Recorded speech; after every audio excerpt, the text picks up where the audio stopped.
morning. I, by request of my good friend Ewha, extend a rapporteur of Roundtable #1, which I haven't dreamed when I was living in Seoul a couple of days ago. Roundtable 1, our theme was Belt Road Ida-Iru, implication for Asia-Pacific economic cooperation and prosperity. In this roundtable, 13 papers, 6 from Chinese scholars and 7 from international scholars were presented. And we discussed progress of Belt Road so far, the vision and impact, opportunities, risks, and challenges. Well, as you all know, the starting point of Ida-Iru as Chinese policy, economic policy, and foreign policy is dating back to September 2013, so 2 years have passed. When you consider only 2 years have passed, but there's so much analysis and so much media hype on this Ida-Iru. 13 papers, they start with from common understanding. Even though Ida-Iru is an economic undertaking by its nature, in the sense that the Chinese economy continue to move on by exporting excess capacity and by decreasing disparity between economically developed regions and rather underdeveloped regions. But it is going to be a mistake if Ida-Iru is considered only economic domain. So in that regard, 2 additional aspects, political aspect and strategic aspect, were very much discussed. When it comes to political aspect, Ida-Iru is involving more than 60 countries, which happen to be very much the early stage of economic development, thereby various political risk and economic risk involved. And strategic aspect, many, not only Chinese scholars, but international scholars, they believe Ida-Iru is a manifestation of China's growing confidence as embodied by Xinxing, Daguo, Panxi, new type of major power relations.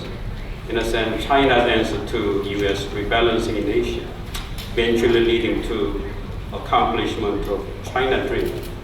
So, papers dealt with some of those aspects. And I don't think, given 10 minutes, I'm going to go each paper and give some succinct summary. I've come up with several major notable points which we observed during roundtable. Number 1, many Chinese scholars they emphasize Ida-Iru is not Chinese Marshall Plan. So that means it is going to be very much commercial in its nature. And this has several implications.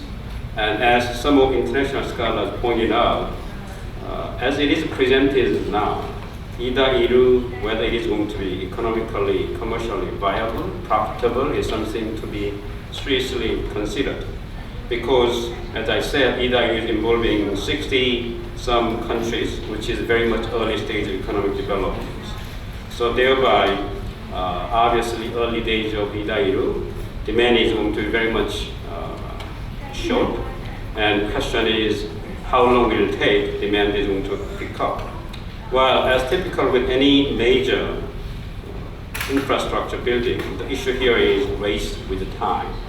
So 2 camps are competing in a sense. That is, if you build them, they will come approach versus wait until they come. I think time will tell which is going to be true. And second implication is, as I said, very careful risk analysis, assessment need to be made. Not only political risk, but possibility of economic insolvency.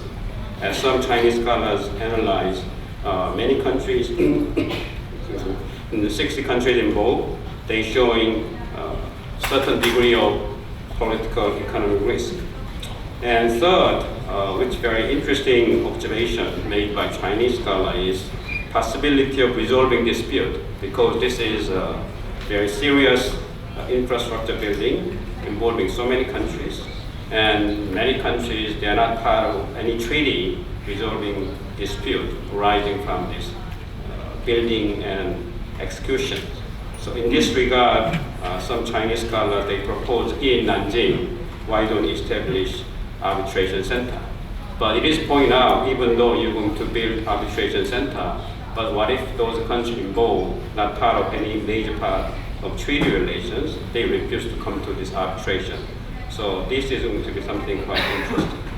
And second point is, even though Ida-Iru is a westward movement, but the notable omission is Northeast Asia.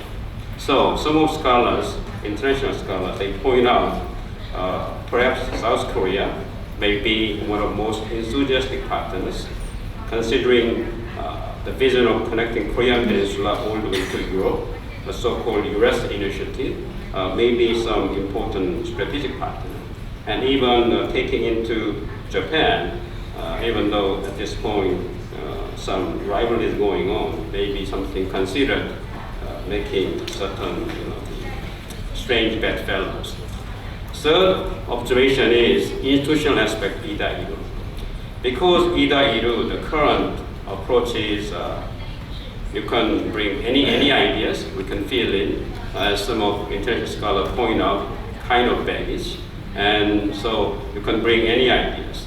The current frame of Ida-Iru is build, road, railway, post and harbor, and then trade and people will follow, and on the basis of mutual respect, mutual understanding, cooperation, and through ad hoc negotiation consultation, leaves too much open-ended empty space. So this aspect of institutional dimension of Ida-Iru needs to be further discussed. Well, on this basis, some international scholars point out for Ida-Iru to be effective, successful for sustainable development in China, which is going through transformation through the Xinjiang new normal, it needs to be more careful, forward-looking blueprint needs to be drawn.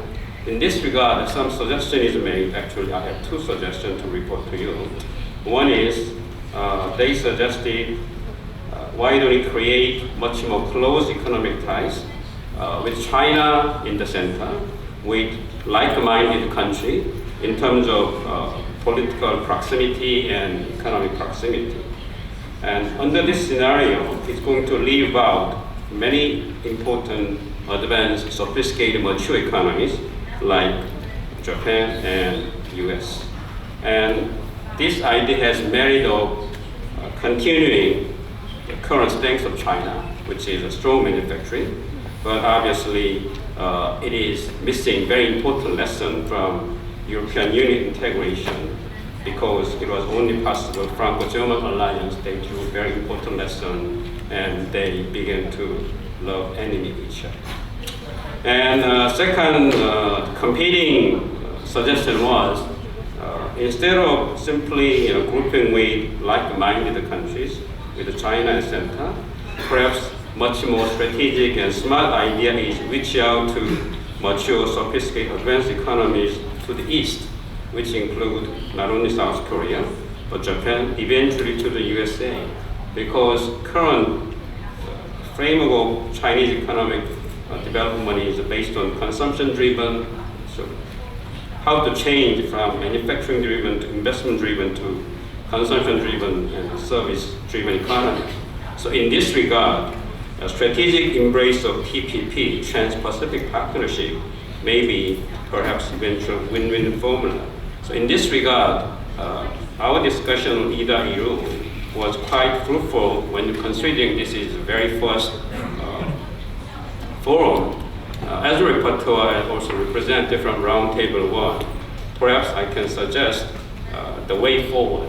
Because this was the very first undertaking, I think it was very much fruitful and instructive to concentrate two different views, Chinese on one side and international scholars on the other side.